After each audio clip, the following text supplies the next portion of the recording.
On today's episode, we're answering the question, no, we're not, because I'm on the wrong damn outline. I need to take this out of the pantry and put it on the counter because let's face it, there are some things that are just still at the store. Oh, hell yeah. You know what? That turkey might still be gobbling on the farm. Like it's not even anywhere nearby. And that's okay as long as it doesn't need to be. When it comes to list building, it needs to be your KitchenAid mixer. It needs to live on the counter.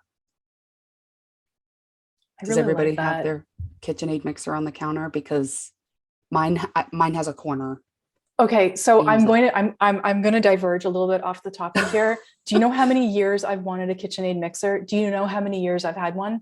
0. So yeah, I've been dying for a KitchenAid mixer there. I just really, really want one. It's just sometimes I just haven't been able to do it yet. So when I get my KitchenAid mixer, I will feel like I have arrived in my personal life. Anyways. Yeah. Okay. I got mine for my wedding almost 10 years ago. I'm there with you. All right. Well, hey, maybe I should have, no, doesn't matter. I want to talk about the way to make list building part of your routine. Okay. And Jenny will talk about like looking at your 12 months and dropping list builds in. And that's her expertise. And we've probably talked about that on an episode. If we haven't, we will. But I like to look at long-term plays and short-term plays. Okay, so quick wins,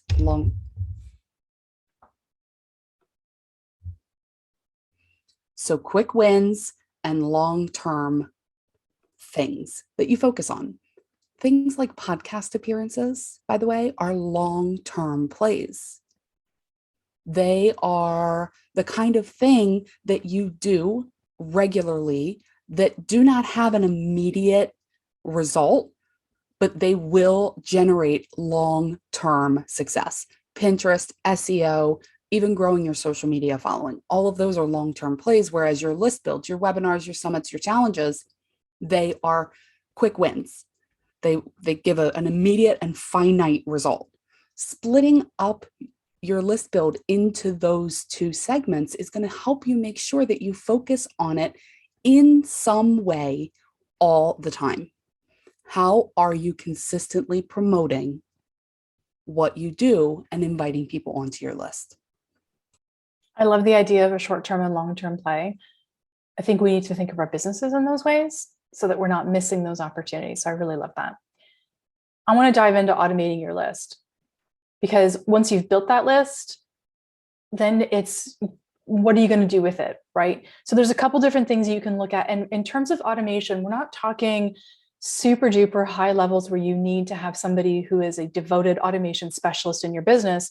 We're talking simple automations, things that are going to help create segmentation in your list so that the right person's getting the right thing, right? So it's not a difficult thing. And if you want to know how to do automations, I think we've actually talked a little bit about it, but I'm going to recommend, and Alison and I both recommend, that you use an email marketing service like ActiveCampaign. That's the one that we really like, because the other ones out there are either way too much for the price we find, or not enough for what you get, right? So in terms of automation, we just find that ActiveCampaign is the sweet spot. Yes. And we will put a link up in the show notes to the ActiveCampaign. I think we have a link that'll give you like a 2-week trial or something. And I know we've done some episodes or an episode about automation and things like that. So we'll put those in the show notes after this, just because we, all of that. But what you really want to do is plan all this out before your big list build. All right. If you're in the middle of preparing to run a summit, your summit starts 30 days from now, I'm going to tell you from host experience, not the kind of producer experience that Jenny has, but I've done this. Those 30 days, you are not capable of spending the time to figure out what's going to happen. No, so, and you shouldn't. No, please don't. No, that's not where you need to be right now. So my suggestion is when you decide, hey, I'm going to have a summit in June, which, by the way, I'm going to have a summit in June. And this episode releases in what, January of 2022? Guess what I need to be doing right now? Figuring all this stuff out, thinking it through while I have the bandwidth and the mindset to do it, not in May. If May comes around and this isn't done, Jenny's going to yell at me because it's not going to happen. No, it's not. And one of the things that people tend not to do, and Allison was talking about this earlier, is people tend to focus only on the launch, and they forget about the runway, and they forget about the landing. That's why we're focusing on the landing, because so many people forget about it. Some people think about the runway, but they're really forgetting about that whole landing bit. And that's where the money is, guys. So making it happen, Allison said, plan to do this all before. Awesome. Love it. Now comes the nurturing part. I am sure that you have heard people say, nurture your list, provide good content, nurture your list. And you might be thinking, what does that mean? And how do I do it? We've talked about nurturing your list on several episodes, I think, at this point. So head on back over to our catalog and check those out. Hold on. No. Because, okay, so here's the thing.